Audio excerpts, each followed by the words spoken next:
May bago umanong modus sa Ninoy Aquino International Airport o NAIA bukod sa tanim o laglag bala na kadalasang bumibiktima ng mga overseas Filipino worker.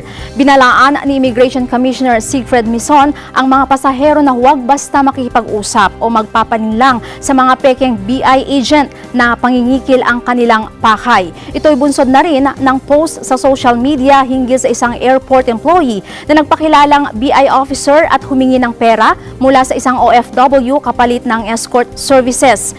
Magugunitang inaresto ng Criminal Investigation and Detection Group ang mga ahenteng sina Phil Balikuat at Emmanuel Salvador dahil sa pagpapanggap bilang immigration agents at nangikil ng pera sa isang Malaysian na nagtatrabaho sa Pasay City.